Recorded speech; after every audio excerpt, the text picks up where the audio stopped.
బతుకులు బుగ్గి మార్కాపురం శివారులో టిప్పర్ను ఢీకొన్న travel bus 5 నెలల పసికందు సహా 14 మంది సజీవ దహనం, 29 మందికి గాయాలు, గుర్తుపట్టలేనంతగా కాలిపోయిన మృతదేహాలు, DNA పరీక్షలు చేయించి బంధువులకు అప్పగించేందుకు ఏర్పాట్లు, మృతుల కుటుంబాలకు 5 లక్షలు, క్షతగాతులకు 2 లక్షల పరిహారం, ముఖ్యమంత్రి చంద్రబాబు ఆదేశం. ఘటనా స్థలానికి మంత్రులు అనిత, రాంప్రసాద్ రెడ్డి.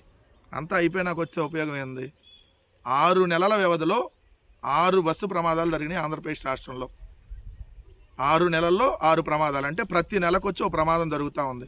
ఏ గుడ్డిగాడికి పళ్ళు దొంగతున్నారు? అంతా చచ్చిపోయినాక వచ్చి శవాలను చూస్తానికి వస్తున్నారా మంత్రులు? మీరేం చెప్తారు? ఇక్కడ ఏదైతే బస్సు ప్రమాదం జరగంగానే మొత్తం బస్సులన్నీ చెక్ చేస్తారు, 1 రోజు 2 రోజులు ఫైన్లు వేస్తారు, మళ్ళీ తర్వాత షరా మామూలే. పెద్ద మాఫియా ఇది, బస్సులు మాఫియా అనేది. ప్రైవేటు ట్రావెల్స్ మాఫియా నడుపుతుంటే ప్రభుత్వం ఏం చేస్తూ ఉంది? ఈ బస్సుకు సంబంధించి చూస్తే ఆల్రెడీ ఈ ప్రమాదం జరిగే 1 గంట ముందు ఈ బస్సుకు సంబంధించినటువంటి స్టీరింగ్ బేరింగ్ చెడిపోయింది. గంట పాటు అక్కడ ఆపారు. ఎక్కడిది? మిల్లంపల్లి టోల్ గేట్ దగ్గర 4 గంటల 10 నిమిషాలకు ఉదయం ఏదైతే టోల్ గేట్ని క్రాస్ చేయంగానే అక్కడే పక్కన ఆపి ఏదైతే మెకానిక్ని పిలిచి రిపేర్ చేయించి మళ్ళీ స్టార్ట్ చేశారు. అంటే ఈ బస్సుకు ఫిట్నెస్ లేదనే కదా అర్థం. మరి ఫిట్నెస్ లేనటువంటి బస్సు ఎలా రోడ్డెక్కింది, ఎలా తిరుగుతుంది?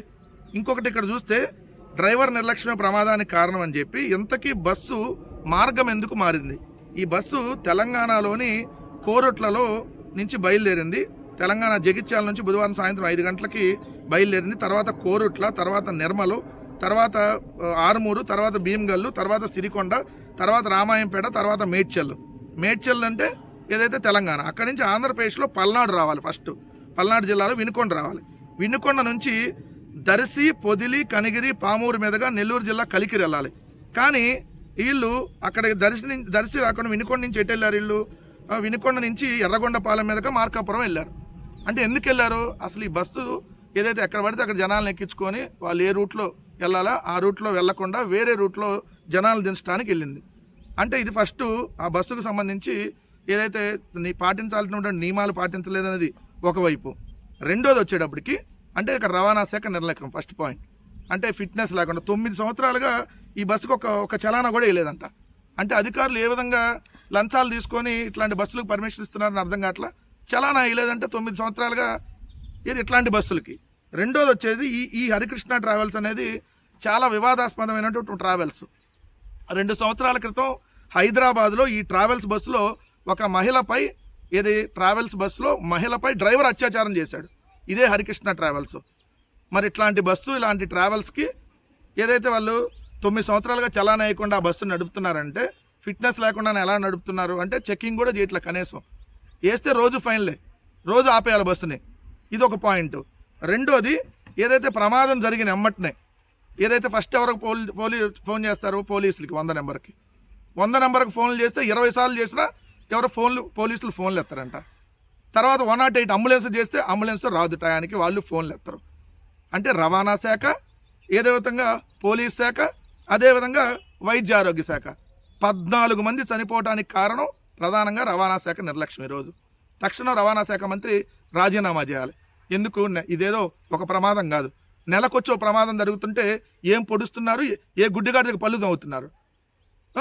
ఇక్కడ చూస్తే స్టేట్మెంట్లకేమో అద్దు పొద్దు ఉండదు. ఏం చెప్పింది హోంమంత్రి? 30 నిమిషాలు జూమ్లో లోకేష్ మాట్లాడేసి లక్షల కోట్లు పెట్టుబడులు తెచ్చారంటారు.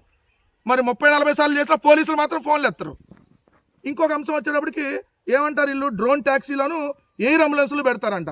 మామూలు 108కే దిక్కులేదు ఈరోజు ఆంధ్రప్రదేశ్ రాష్ట్రంలో మీ కూటమి ప్రభుత్వంలో. మీరు చెప్పే మాటలేమో ఎయిర్ అంబులెన్స్లు, డ్రోన్ ట్యాక్సీలు, మీ బొంద, మీ భోషానం మాటలు మాత్రం మాట్లాడుతూ ఉంటారు. పిట్టల ద్వారా కబుర్లు తప్ప ఏమన్నా ఉందా? ఈరోజు 14 మందిని సజీవ దహనం అవ్వడానికి ఈ బస్సు కారణమైతే మొన్నటికి మనం కర్నూలులో చూసాం. బెల్ట్ షాపులో మద్యం సేవించి ఏ విధంగా రోడ్డు ఎక్కితే ఆ బైక్ని బస్సు గుద్ది అక్కడ చనిపోయినటువంటి పరిస్థితి. దాదాపు 20 మంది సజీవ దహనం. 1-2 ఇన్సిడెంట్లు ఈ కూటమి ప్రభుత్వం వచ్చినాక ప్రతి రోజు ఏదో ఒక ఇన్సిడెంట్లు. గుడిలో తొక్కేసలాట జరిగిద్ది, లేదంటే మీకు రోడ్ల మీద ప్రమాదాలు జరుగుతూ ఉంటాయి, బస్సులు తగలబడతా ఉంటాయి, బాణసంచా పేలి అక్కడ చనిపోతూ ఉంటారు, లేదంటే వీళ్ళే డైరెక్ట్గా నడి రోడ్డు మీద నరికి చంపుతూ ఉంటారు.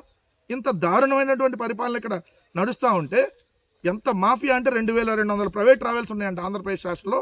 రోజుకు 75,000 మంది ప్రయాణిస్తారంట. రోజుకు 75,000 మంది సీటింగ్ కెపాసిటీ. ఒక్కొక్క బస్సుకు వచ్చి రోజుకి 1,000 రూపాయలు ఏదైతే వీళ్ళు లంచం ఇవ్వాలంట, దాన్ని తీసుకెళ్లి రవాణా శాఖలు కమిషన్లు ఇస్తారు. అంటే నెలకి రోజుకి 22 లక్షలు, 2,200 బస్సులు అంటే ఒక్కొక్కరు ఉంటూ 1,000 రూపాయలు వేసుకుంటే అంటే నెలకు 6,60,00,000, సంవత్సరానికి 80 కోట్లు. సో ఎంత దందా నడుస్తుందో ఇటు చూడండి. సో ఇది జరుగుతుంటే ఏడేమో అసలు మాటలు కోటలు దాటిపోతూ ఉంటాయి. డాష్ బోర్డ్లోనే చూసి అన్నీ చేసేస్తానంటాడు. మోందాన్ని ఎగిరితంటే ఎగిరిపోయింది అంటాడు మోందా తుఫాను. ఈడ మాత్రం రోజు జనాలు సస్తానే ఉంటారు. ఇది ఖచ్చితంగా ఈ ప్రభుత్వం బాధ్యత తీసుకోవాలి. ఇప్పటికే 6 నెలల్లో 6 ప్రమాదాలు జరిగినా ఈ రవాణా శాఖ కానీ ఇక్కడ ఉన్నటువంటి ప్రభుత్వం కానీ దాని మీద చర్యలు తీసుకోవట్లేదు. ఇంకా మరొకసారి ఇలాంటి ప్రమాదాలు జరగకుండా చర్యలు తీసుకోకపోతే ఇంకా బస్సు ఎక్కితే ప్రాణాలు పోయేటటువంటి పరిస్థితి క్లియర్గా ఆంధ్రప్రదేశ్లో కనబడతా ఉంది.